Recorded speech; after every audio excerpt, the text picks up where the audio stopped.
Olá, para quem não me conhece, eu sou aluno de pós-graduação do professor Takio e hoje eu irei apresentar a vocês uma aula sobre lipídios do curso de Bioquímica. Os lipídios representam um enorme grupo heterogêneo de biomoléculas que são facilmente solubilizadas em solventes. No entanto, possuem baixa solubilidade em meio aquoso devido à sua baixa polaridade. E os lipídios eles podem ser diferenciados em três classes estruturais principais. Essas três classes são os ácidos graxos, a classe das vitaminas, que são as vitaminas lipossolúveis, como as vitaminas A, D, E e K, e também temos os lipídios derivados do núcleo esteroidal. Além disso, temos uma separação por grupos de acordo com suas funções ou aonde são empregados. Temos dois grupos principais, como eu mostro nessa imagem.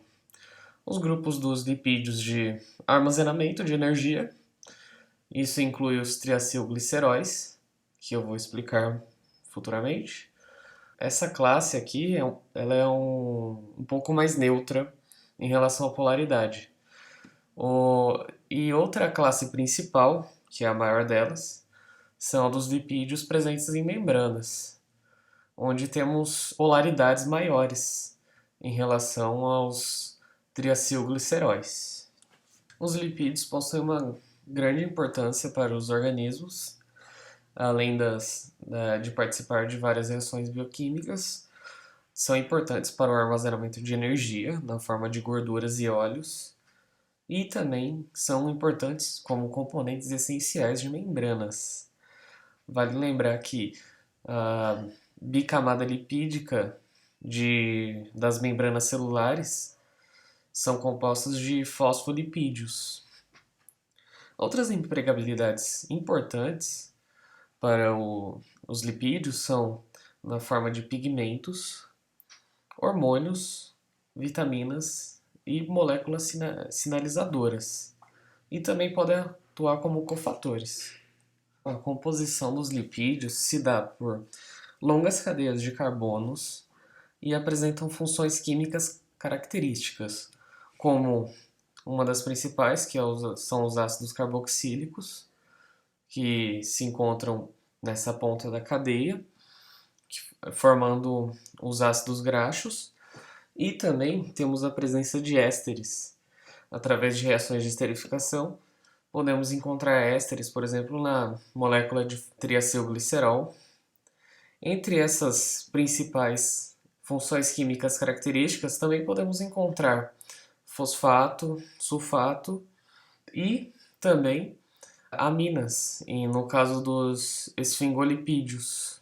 As longas cadeias de carbonos nos lipídios podem ser classificadas como saturadas ou insaturadas. Por exemplo, num determinado ácido graxo, ele será classificado como saturado se ele não apresentar duplas ligações em sua longa cadeia. Isso quer dizer que ele estará saturado, entre aspas, de hidrogênio. No caso das cadeias insaturadas, elas podem ser caracterizadas como monoinsaturadas, quando apresentarem apenas uma insaturação, ou também podem ser classificadas como poliinsaturadas, quando há a presença de mais de uma dupla ligação. As insaturações interferem na conformação espacial da longa cadeia carbônica, e isso pode interferir, consequentemente, nas suas densidades e, posteriormente, nos pontos de fusão, e possuem implicações diretas na saúde das pessoas. Ácidos graxos como ômega 3 e ômega 6 são conhecidos por reduzir triglicérides e pressão arterial, reduzindo as chances de doenças cardíacas devido ao fato de que ajudam a eliminar o acúmulo de placas nas artérias, aumentando as lipoproteínas de alta densidade na corrente sanguínea e diminuindo a concentração das lipoproteínas de baixa densidade, que seria o colesterol ruim. Como mencionado anteriormente, A presença de insaturações na cadeia carbônica do lipídio interfere diretamente no ponto de fusão. E como pode se observar pela tabela, conforme o número de insaturações aumenta sucessivamente, o ponto de fusão tende a diminuir drasticamente. E além das insaturações, o número de carbonos presente na cadeia carbônica também interfere diretamente no ponto de fusão. Conforme a cadeia cresce, o ponto de fusão também cresce. É possível traçar um paralelo. No entanto, vocês devem estar se perguntando por que quando a cadeia carbônica é mais alongada, o ponto de fusão aumenta e por que o ponto de fusão reduz quando há maiores insaturações. Primeiramente, as insaturações elas atrapalham a organização espacial dessas moléculas, favorecendo um distanciamento entre elas. Isso reduz o ponto de fusão. Mais à frente eu irei explicar utilizando um modelo tridimensional para facilitar a compreensão. E conforme o tamanho da cadeia aumenta, há uma melhor distribuição da nuvem eletrônica da cadeia, o que diminui as forças de repulsão entre elas. Isso aumenta o ponto de fusão, ou seja, vai facilitar com que as moléculas fiquem mais juntas. Por consequência, a substância irá se manter no estado sólido em maiores temperaturas. Tome como exemplo uma cadeia carbônica de 7 carbonos, um ácido graxo como esse daqui que eu montei. Eu vou ter uma cabeça polar, uma parte polar aqui, e a parte apolar, que seriam os carboninhos aqui. Perceba que quando eu tenho uma cadeia saturada, como essa daqui que eu representei, os carbonos eles possuem mais graus de liberdade. Você tem ligações simples entre os carbonos e isso permite que eles possam girar entre os eixos. E isso vai facilitar a conformação de mais cadeias. Você consegue juntar elas e aproximá-las sem uma repulsão muito grande. Quando há uma insaturação, por exemplo, aqui no meio da cadeia, isso vai limitar os graus de liberdade desses carbonos. E isso vai criar uma certa repulsa, vai ter uma rigidez no meio dessa cadeia. E isso favorece a redução do ponto de fusão. No caso de cadeias carbônicas saturadas, como eu tenho apenas ligações simples e não tenho distorções ao longo da cadeia, isso facilita para o aumento do ponto de fusão, pois as cadeias conseguem ficar mais juntas. Isso também vai favorecer o aumento da densidade. Outro ponto importante é o tamanho das cadeias. Por exemplo, essa daqui de 7 carbonos é considerada uma cadeia pequena. Uma cadeia grande passa dos 18 carbonos. E quando eu tenho uma cadeia pequena como essa, aqui em cima, na cabeça polar dela, onde tem 2 átomos de oxigênio, há um acúmulo de carga muito grande. Lembrando que entre esse carbono e esse oxigênio está acontecendo uma ligação dupla. Ou seja, tem uma ligação π ocorrendo aqui, e isso daqui acumula muita carga nessa cabeça do ácido graxo. E se você tem uma cadeia carbônica que se estica bem mais, que tem para acima de 10 carbonos, vai acontecer um efeito de uma distribuição de carga pela molécula. É claro que majoritariamente essa cabeça vai continuar polar, só que esse efeito de melhor distribuição das cargas numa cadeia maior vai favorecer um aumento do ponto de fusão também. Agora observe um exemplo com 2 cadeias de carbonos insaturadas. Aqui onde vocês estão vendo, nessa ligação roxa, seria a ligação dupla, onde tem uma ligação sigma e uma ligação π. E essa ligação ela é rígida, ela não tem essa torção. os átomos de carbono não giram entre si, e isso desfavorece o arranjo entre duas cadeias num espaço. Parece que seria uma pequena alteração, mas uma pequena alteração no meio de diversas cadeias vai gerar uma diferença muito grande em questões de densidade e ponto de fusão. Veja que quando você tenta aproximar as duas cadeias, não é possível você conseguir uma melhor conformação entre as duas. Você tem essa rigidez aqui no meio e isso daqui prejudica a estabilidade. É interessante notar que esse efeito que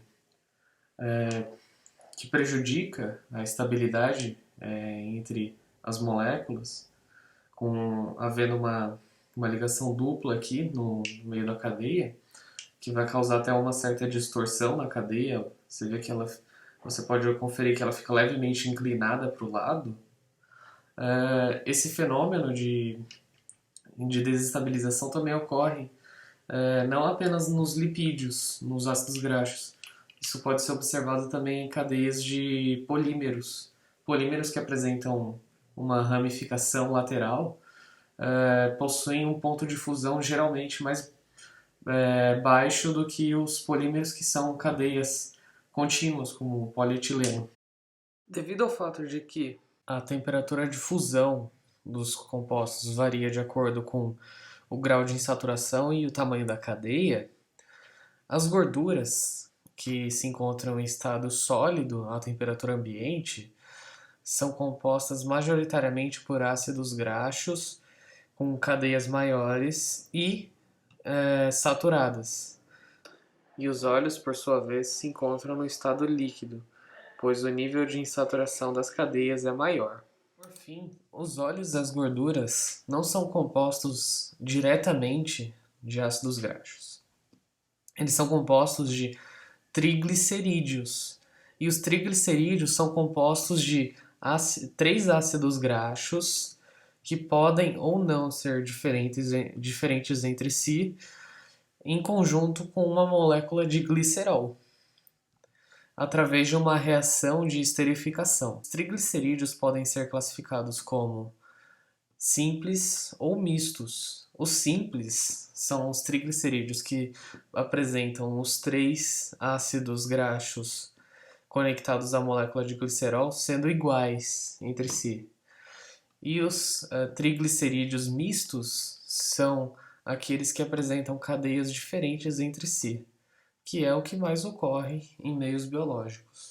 Explicando de maneira sucinta uma reação de esterificação para formar, por exemplo, um triglicerídeo, a reação de esterificação ocorre entre um álcool e um ácido carboxílico. Neste caso, o álcool que participará da reação é o glicerol.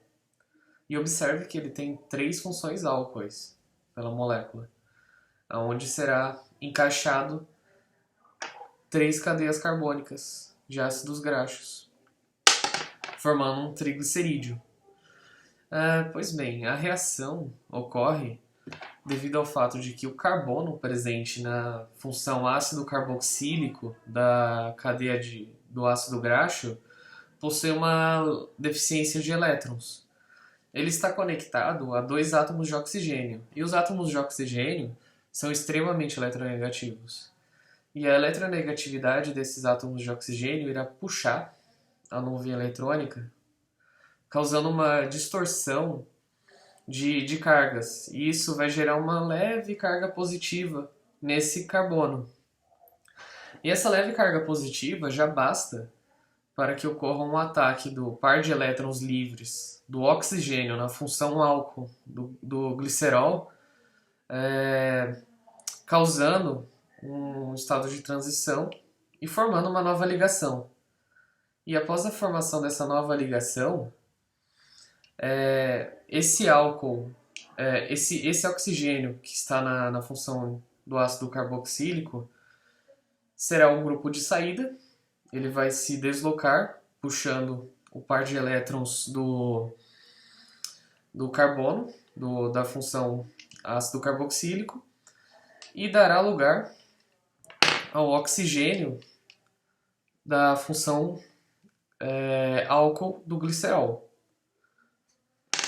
havendo uma junção entre essas funções, formando um éster. E o oxigênio que saiu da função ácido carboxílico, ele estará com uma carga negativa, porque ele vai estar com um par de elétrons do carbono que antes estava no ácido graxo, e ele se juntará com o hidrogênio que estava na função álcool do glicerol, formando uma molécula de água. E o produto da reação é uma molécula de água e um éster resultante. Claro que na reação de formação de um triglicerídeo isso ocorrerá 3 vezes. Você vai ter 3 moléculas de água resultantes e um produto que é um triéster. Óleos e gorduras sempre foram alvos de estudos nutricionais. E em diversos estudos, sempre há uma correlação entre doenças cardiovasculares e a ingestão de gorduras saturadas. O problema é que as gorduras saturadas estão em diversos alimentos que consumimos no dia a dia. E um deles, por exemplo, é a manteiga. E uma forma de contornar esse problema nutricional será substituir esses alimentos com altos teores de gorduras saturadas por alimentos com teores maiores de gorduras monoinsaturadas e poliinsaturadas no lugar das gorduras saturadas. E uma tentativa de solução para esse problema, por exemplo, seria substituir a manteiga pela margarina, que foi uma tentativa bem sucedida. E aqui eu deixo uma indicação de um vídeo do YouTube, aqui está o link, sobre produção da margarina através de azeite. É um vídeo muito interessante sobre essa síntese. Recomendo muito que vocês assistam. No entanto, o problema não será totalmente resolvido em apenas transformando toda a gordura saturada em gordura insaturada. Ao inserirmos uma insaturação numa cadeia saturada, um novo problema surge. É criada uma isomeria do tipo cis e trans entre os carbonos com a dupla ligação. E essa isomeria cis e trans dá o problema da existência da gordura trans, que é prejudicial à saúde. Exemplificando isomeria cis e trans no modelo tridimensional, no momento que a ligação dupla é formada numa cadeia carbônica de um ácido graxo, existem 2 conformações possíveis que são formadas, que são criadas. E essas 2 conformações possíveis são as conformações cis e trans. Lembrando que quando ocorre a ligação dupla entre 2 carbonos na cadeia, ela restringe o movimento de rotação entre esses 2 carbonos. E restringindo esse movimento de rotação, 2 conformações serão resultantes. Uma assim e a outra assim. Ok? E traçando um plano entre esses 2 carbonos que estão ligados pela ligação dupla, se os 2 hidrogênios resultantes estiverem no mesmo lado, essa conformação será a conformação cis. Caso contrário, caso os hidrogênios estejam separados pelo plano, essa conformação será chamada de conformação trans. Outro ponto interessante que vale a pena ressaltar é quanto aos valores nutricionais. A gordura não é o único meio de armazenar a energia. Existem os açúcares também. No entanto, a gordura é muito mais energética que os açúcares. Não se encontra hidratada, pois ela é até insolúvel em água e dessa forma apresenta uma menor densidade. E a liberação de energia é lenta e contínua, diferente dos açúcares, os quais a liberação de energia é rápida e não dura muito tempo no organismo. E também os açúcares estão sempre muito hidratados, os deixando bem mais densos do que as gorduras.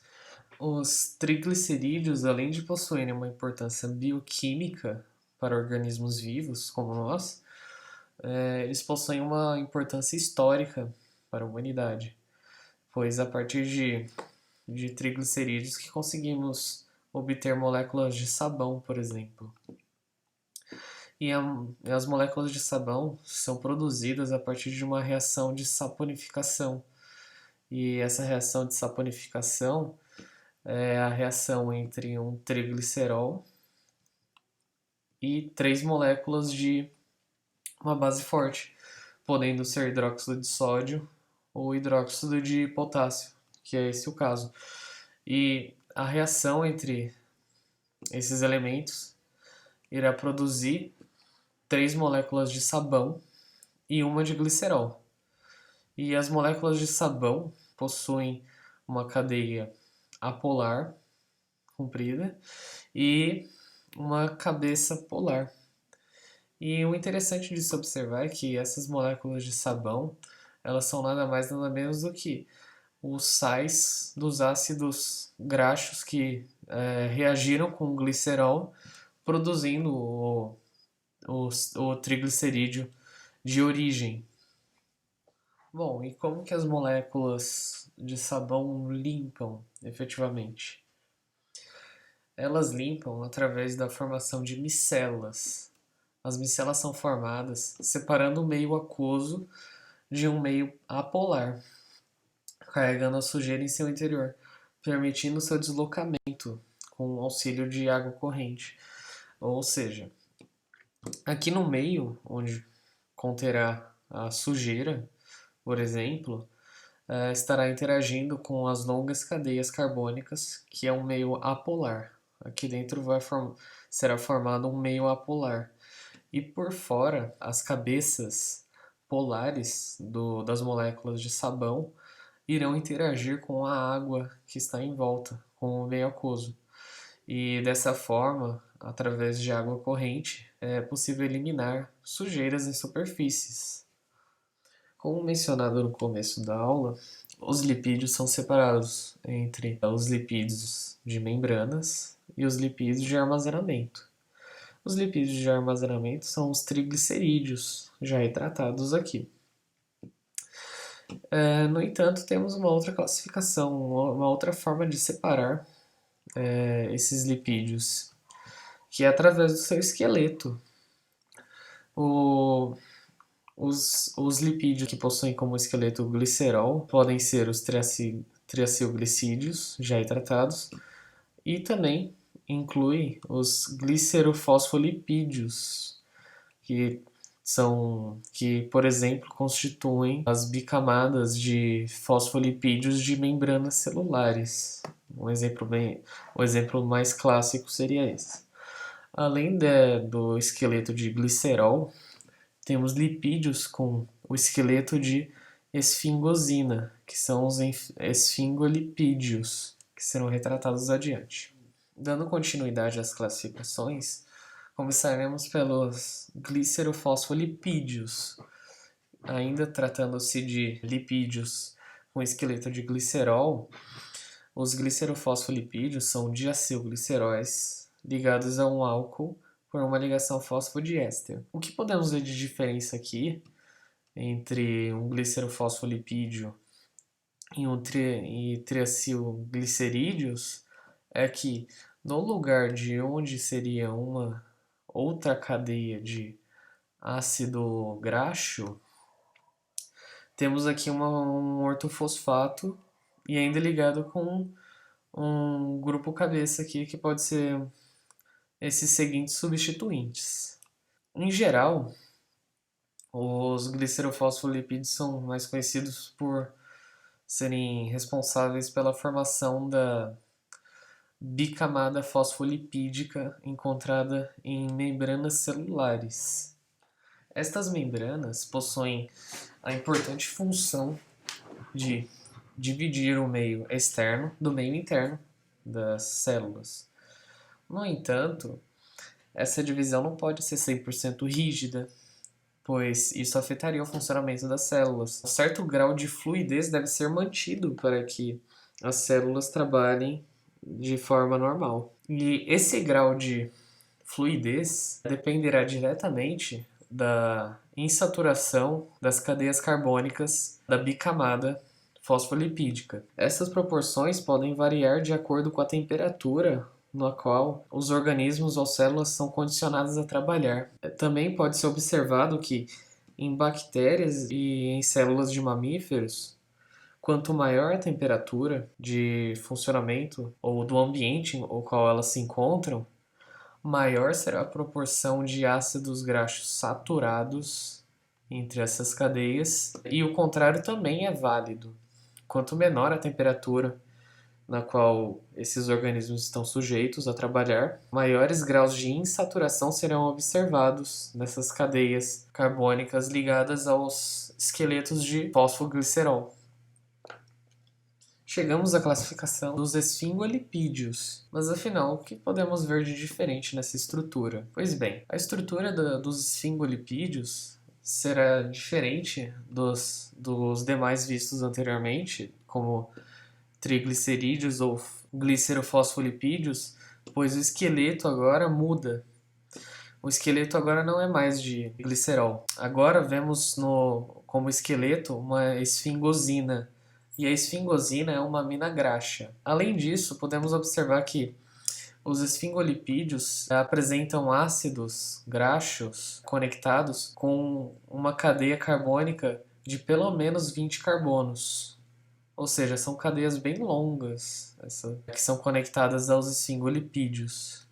Diferente dos glicerofosfolipídios ou os triglicerídeos, que podem apresentar cadeias carbônicas bem menores do que 20 carbonos. Os esfingolipídios possuem como principal função o reconhecimento celular, e eu trago aqui como exemplo a vocês a diferenciação entre os 3 tipos sanguíneos, o exemplo mais clássico. E observe que o que vai variar entre essas três estruturas é justamente o grupo X, que vai conectado ao esqueleto de esfingosina do esfingolipídio. E no caso do tipo sanguíneo A, temos uma terminação em N-acetilgalactosamina, e no tipo sanguíneo B temos uma terminação em apenas galactosamina, e no tipo sanguíneo O temos a ausência dessa terminação. O grupo de lipídios não se limitam apenas a estruturas como ácidos graxos e estruturas baseadas em esqueletos de glicerol e esfingosina. Existe uma vasta classe também, conhecida como a classe dos núcleos esteroidais. E o principal representante dos esteróis é o colesterol. Os esteróis possuem também uma importante função na estruturação de membranas. São precursores de hormônios sexuais e também precursores de ácidos ou sais biliares. Vitaminas também podem apresentar núcleo esteroidal. O exemplo clássico é a vitamina D3, que é originada a partir da molécula 7-deidrocolesterol.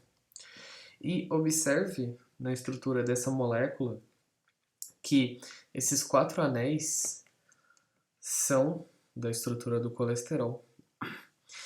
E a reação para produzir o colecalciferol, que é a vitamina D3, depende de radiação de luz UV para que ocorra a fotólise entre a ligação do carbono 9 e o carbono 10 para formar o composto da vitamina D3. Daqui que podemos ver também a importância de tomar sol, porque a partir da luz solar que temos essa irradiação de luz UV para que ocorra essa fotólise, para que a vitamina D3 seja metabolizada no seu organismo.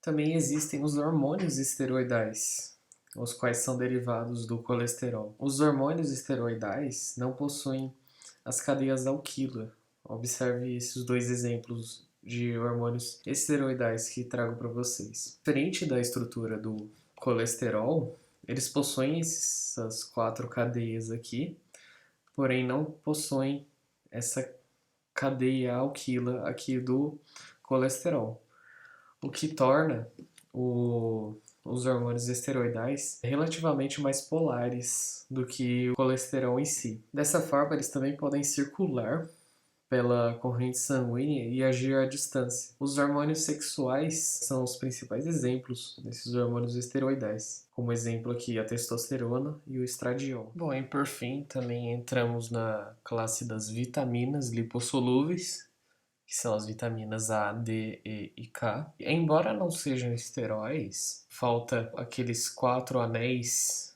para ser considerado um núcleo esteroidal. Elas estão relacionadas aos esteróis devido às suas origens, como no caso da vitamina D, que é originária diretamente da molécula 7 de hidrocolesterol, e também por suas características. Uma parte polar e uma cadeia bem apolar, no caso. Por isso que são bem lipossolúveis, como mencionado. A vitamina A, conhecida como retinol, ela é importante para processos que abrangem a visão. Ela participa na expressão gênica epitelial. Ela ativa a rodopsina, proteína presente na retina. Essa imagem representa, resumidamente, as suas funções no desenvolvimento da visão. A vitamina A ela é retirada da molécula do beta-caroteno a partir de uma clivagem, e após essa clivagem, o grupo álcool na ponta da molécula do retinol é oxidado a um grupo aldeído, e aqui temos uma isomeria entre esses carbonos 11 e 12. E essa isomeria é do tipo cis e trans. E com a presença da luz visível, essa isomeria cis e trans ela pode ficar se invertendo, alternando. E isso produz um sinal elétrico que vai ser interpretado pelo cérebro posteriormente. Paralelamente a esse processo de inversão de isomeria, há uma reação de oxidação desse grupo aldeído aqui na ponta, novamente, e após essa oxidação obtemos o ácido retinóico, e esse sim atua na expressão gênica epitelial. E também, por isso que dessa forma podemos observar que a falta do retinol, da vitamina A, no organismo provoca perda de visão, principalmente quando se trata de visão noturna. A vitamina D, o colecalciferol, como mencionado anteriormente, ela deriva de uma molécula que tem os 4 anéis, que são considerados um núcleo esteroidal. Ou seja, a vitamina D ela é derivada direta de um esteroide. A vitamina D ela possui uma função de regulagem de absorção de cálcio nos rins e ossos. E a falta dessa vitamina no organismo é comumente vista em crianças, ocorre o raquitismo, que é uma doença que envolve a má formação de ossos. E essa doença ela pode ser corrigida através de tratamentos envolvendo luz solar, pois a luz solar atua como catalisador para a formação dessa vitamina no organismo.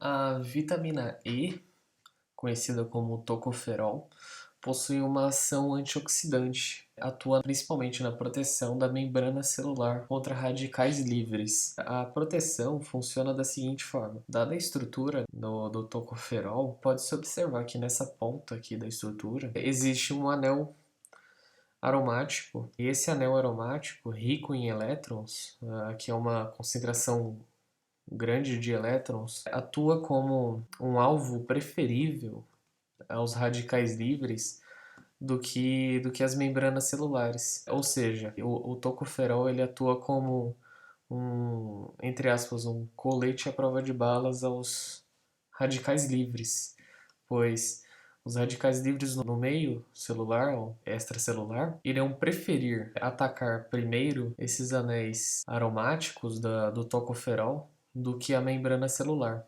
Já a vitamina K, como filoquinona, tem um papel importante na ativação da protrombina.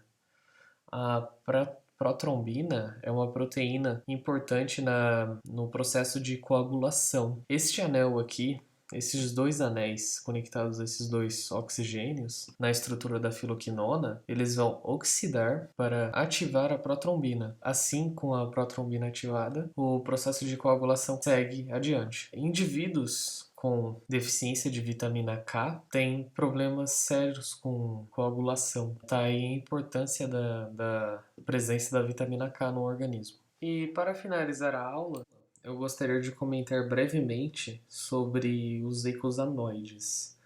Eicosanoides são ácidos graxos de 20 carbonos obtidos através da clivagem entre um fosfolipídio e a sua estrutura e o seu esqueleto de glicerol através da ação da enzima fosfolipase A2. Os derivados dos eicosanoides vão possuir funções parácrinas e estes são os hormônios parácrinos. Os hormônios parácrinos eles atuam em diversos processos, como processos inflamatórios, coagulação sanguínea, secreção de ácido gástrico, entre outras funções.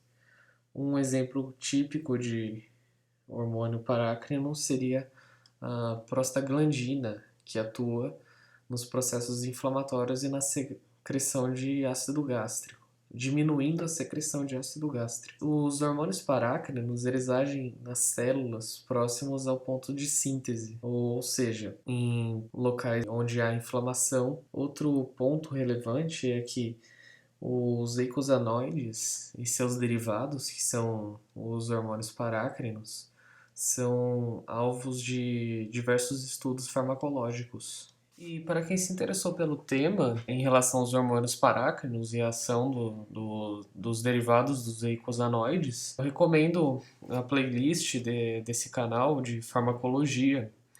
Eu não vou abordar muito esse tema porque envolve mais a área de farmácia, porém esse canal aqui é muito bom no YouTube, Escola de Ciências da Vida. E tem um pouquinho também sobre bioquímica e, no geral, assuntos envolvendo biologia. Aqui estão as principais referências que eu utilizei para a construção da aula. Gostaria de encerrar essa aula agradecendo ao professor Takeo pela oportunidade de ministrar a aula de lipídios. Gostaria de agradecer a atenção de todos. Espero que tenha sido proveitoso, por mais que meu modelo atômico e molecular não tenha tantos átomos para representar estruturas tão grandes como as observadas na aula. Porém, de qualquer forma, espero que não tenham ficado muitas dúvidas e qualquer coisa podem me procurar.